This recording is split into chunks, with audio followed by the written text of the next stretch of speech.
notre pays. Merci, monsieur le député, d'avoir respecté votre temps de parole. La parole est à monsieur Philippe Vigier pour le groupe UDI pour 10 minutes, monsieur le député.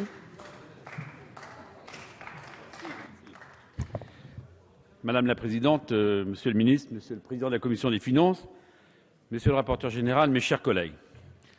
L'examen de ce projet de loi de finances, le deuxième du quinquennat de François Hollande, constitue à nos yeux une épreuve de vérité.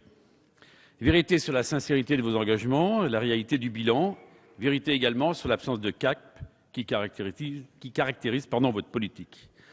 Toutes les cartes sont sur la table et je le dis avec force, ce budget, monsieur le ministre, est entaché d'un mensonge qui nuit à la crédibilité de l'action publique. Mensonge car ce projet de loi de finances tourne le dos à la pause fiscale maintes fois promise à une France pourtant éreintée par l'impôt.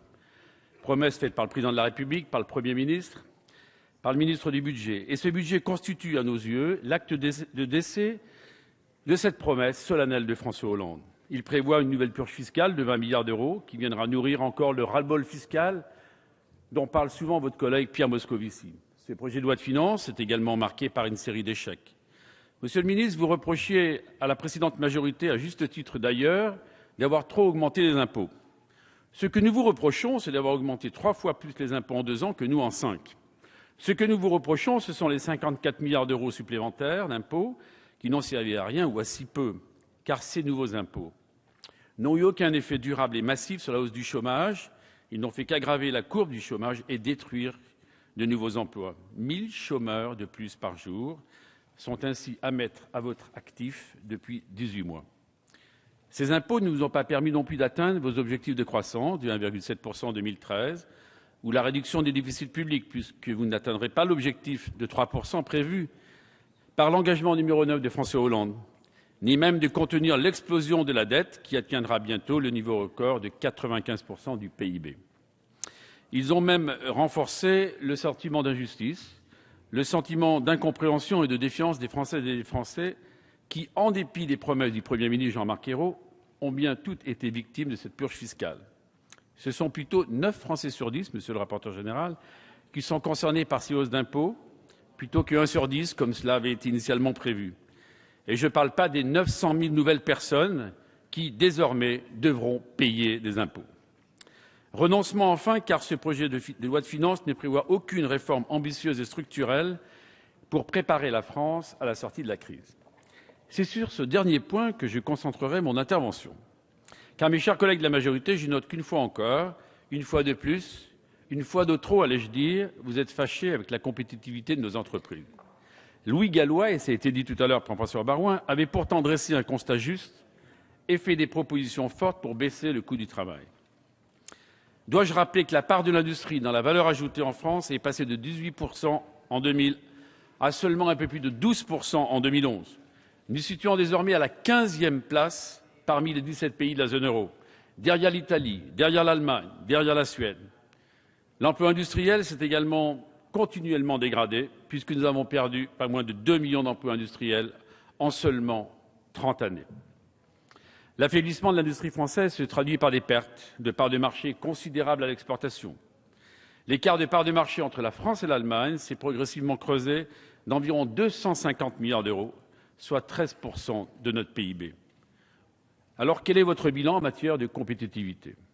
Le crédit d'impôt, compétitivité emploi dont parlait François Baroin à l'instant, représente un allègement de charges de 20 milliards avec une montée progressive sur 3 années. Le problème, c'est qu'entre-temps, vous me l'accorderez, vous avez décidé d'alourdir la fiscalité des entreprises de 14 milliards d'euros et de les priver, monsieur le rapporteur général, de 13,2 milliards d'euros qui venaient naturellement en supprimant la TVA sociale que vous aviez condamnée en son temps. 27 milliards de punitions fiscales pendant 3 années. Chacun a bien compris que votre CICE sera rendu inopérant. Alors que cette TVA sociale permettait purement et simplement de baisser les charges sur les entreprises. D'ailleurs, monsieur le rapporteur général, je me souviens que vous vouliez aller à un peu plus que 20%, vous étiez même favorable à 20,4%.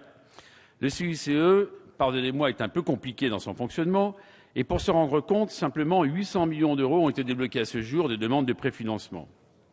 Mais cette seule mesure compétitivité que nous proposons aujourd'hui, c'est un impôt initialement prévu par cette loi de finances. Je parle de la taxe sur l'EBE, pour le remplacer par une taxe sur l'impôt sur les sociétés, puisque la taxe sur les BE est mordée.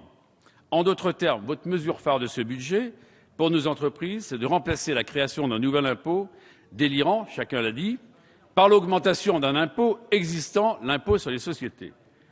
Nous en sommes où? Un taux d'impôt sur les sociétés de 38%. Premier de la classe, monsieur le rapporteur général, voilà une idée lumineuse pour nos entreprises.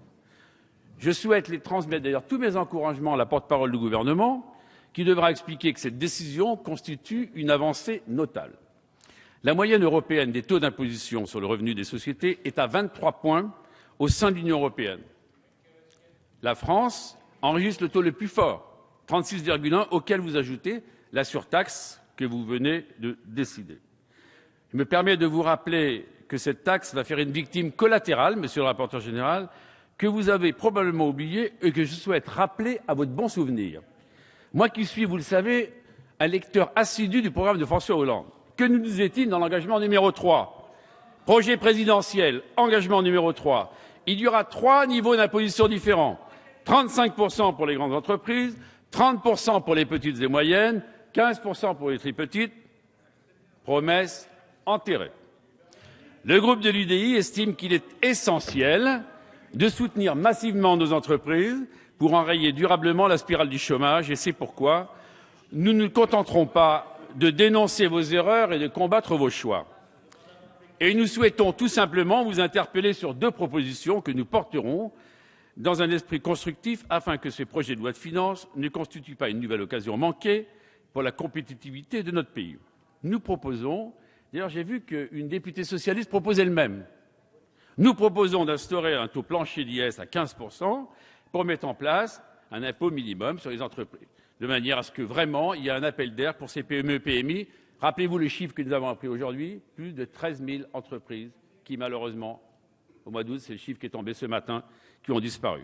Cette mesure permettra évidemment de combler le manque à gagner issu de l'optimisation fiscale frénétique de grands groupes, tout en permettant d'alléger la pression fiscale sur les TPE et les PME, qui sont, et vous le savez tous, les poumons de notre économie.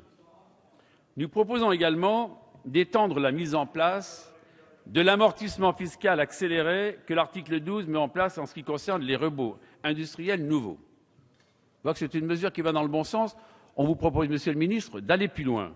Il s'agit, je crois, d'une mesure particulièrement utile, mais votre mesure, à nos yeux, manquera de souffle. C'est la raison pour laquelle nous souhaitons que son influence puisse être considérablement améliorée par l'élargissement que nous proposons.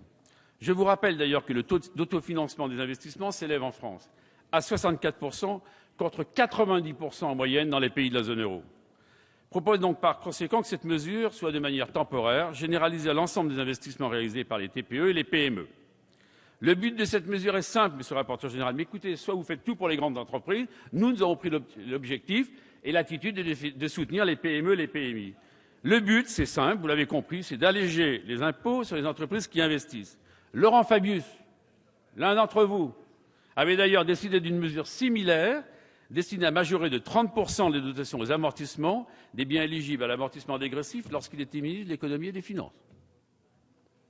Gerhard Schröder avait également pris une telle décision dans le cadre de son agenda 2010. En tout cas, les résultats de l'Allemagne sont là. Monsieur Cherki, vous me l'accorderez, qu'ils sont meilleurs que les nôtres.